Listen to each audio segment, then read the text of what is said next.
Ross Ulbricht wasn't a cartel kingpin or a street dealer. He was a 29-year-old physics graduate with a utopian vision.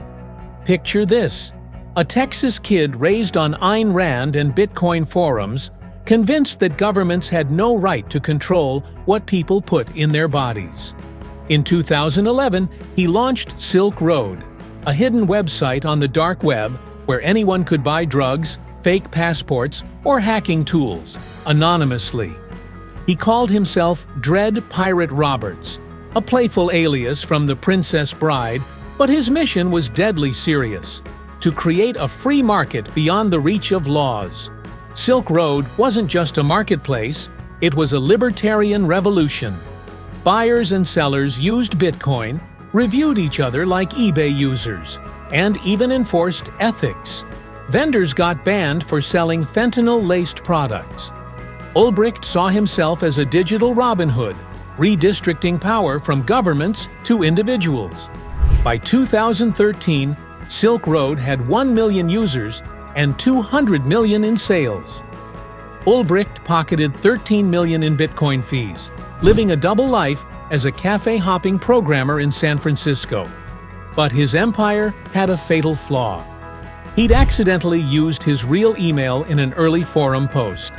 The FBI traced him to a public library, where agents swarmed in like a movie scene, arresting him mid-chat as Dread Pirate Roberts. At trial, prosecutors didn't just call Ulbricht a drug dealer. They called him a narco-terrorist. They blamed Silk Road for 6 overdose deaths and accused him of hiring hitmen to silence threats, though the victims were undercover agents. Ulbricht's defense? "I'm just a coder. I never sold drugs or hurt anyone." But in 2015, Judge Catherine Forrest sentenced him to 2 life sentences plus 40 years, calling Silk Road his life's work and a threat to society. The punishment shocked even critics.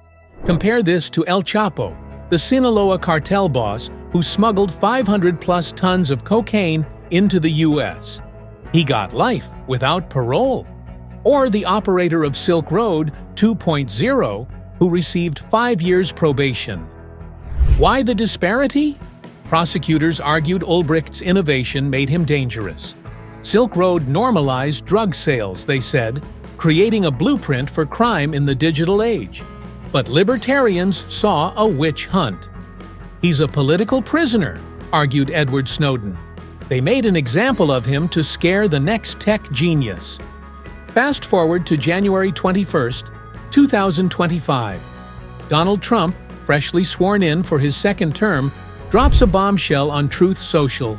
Ross Ulbricht has been fully pardoned. His sentence was a disgrace. The Post raged against corrupt prosecutors and weaponized government. The same rhetoric Trump used to frame his own legal battles. Libertarians erupted in celebration. Ulbricht's mother, Lynn, sobbed on camera. "After 11 years, my son is coming home." But why did Trump do it? Let's unpack the layers. The deal with libertarians. At the 2024 Libertarian National Convention, Trump vowed to free Ulbricht if elected. It was a naked play for votes. Libertarians and Bitcoiners are a growing force in swing states. Settling scores. Trump linked Ulbricht's prosecutors to those investigating his own alleged crimes. "Same snakes, same playbook," he tweeted. The crypto angle. Pardoning Ulbricht thrilled Silicon Valley crypto moguls who see him as a martyr for financial freedom. Critics called it reckless. Nancy Pelosi fumed, "This pardon spits on every family destroyed by Silk Road's drugs." Even some Republicans winced. Senator Josh Hawley called it a gift to anarchists. But Trump's base? They ate it up. To them, Ulbricht was a symbol of rebellion against a broken system. Let's be honest. Ulbricht's story forces us to confront contradictions. Was Silk Road a harm reduction tool? After all, users swapped safety tips, and overdose rates on the platform were lower than street deals. Or was it a gateway to addiction disguised as progress? And what does it say about justice when a nonviolent techie gets life, while Wall Street bankers launder drug cartel cash and walk free? Trump's pardon doesn't resolve these questions. It amplifies them. Is presidential clemency a tool for mercy or a political crowbar? Ulbricht's case isn't unique. Trump also pardoned Kodak Black, a rapper jailed on gun charges, and Steve Bannon for fraud. But Ulbricht's pardon feels different. It's not just about a man, it's about what we value as a society. Privacy versus security, innovation versus control, punishment versus redemption. Ross Ulbricht emerged from prison clutching a potted plant, a symbol of rebirth gifted by his mother. To his supporters, the gesture was poetic. A man who once wielded code as a weapon, now stepping into sunlight as a martyr-turned-icon. Libertarians, Bitcoin maximalists, and anti-government activists have crowned him a folk hero. His first tweet, "Thank you for never giving up. Now let's fix this broken system," racked up millions of views, while crypto exchanges rushed to host him on podcasts. Ulbricht has teased plans to launch a nonprofit focused on privacy tech and criminal justice reform, with whispers of a memoir titled Dread Pirate Roberts: The Untold Story. Ross isn't done fighting, his lawyer told CoinDesk. He sees this as Chapter 2. But his freedom ignites a political powder keg. Democrats warn the pardon emboldens extremists who view the dark web as a blueprint for anarchy. This isn't just about Ulbricht. It's about validating a lawless internet, fumed Senator Elizabeth Warren, who's pushing stricter crypto regulations. Even Republicans are divided. While Trump's base cheers the move as a middle finger to the deep state, GOP lawmakers quietly fret it undermines law enforcement. How do we lecture kids about fentanyl deaths when the president pardons the guy who built the drug mall? Grumbled a House Republican aide. The rift exposes a core tension. Can a party built on law and order embrace libertarian rebels without alienating its core? Meanwhile, Silk Road's shadow looms larger than ever.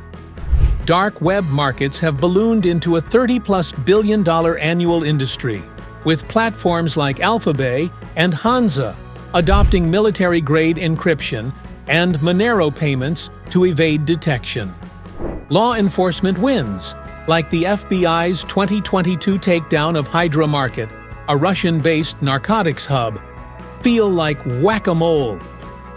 For every market we shut down, 3 more pop up, admitted a DOJ official. Ulbricht's original code, leaked online years ago, has become open-source software for a new generation of digital outlaws. Critics argue this proves Silk Road was a catastrophic failure. Supporters counter that it exposed the futility of prohibition in a borderless digital age. So, did Ulbricht's experiment fail or change the world? The answer depends on who you ask. To prosecutors, Silk Road was a Pandora's box, normalizing drug sales and birthing an era of ungovernable crypto crime. To libertarians, it was a proof of concept for freedom, revealing government's inability to police innovation. And to Ulbricht himself, in a 2025 interview with Bitcoin magazine, he shrugged, "I wanted to challenge the system. Mission accomplished." As politicians and pundits spar over his legacy, one truth remains. The genie is out of the bottle. The battle over privacy, crypto, and who controls the internet's future isn't ending. It's just beginning. Was Trump's pardon of Ross Ulbricht justice or recklessness? Debate below and subscribe for more explosive deep dives.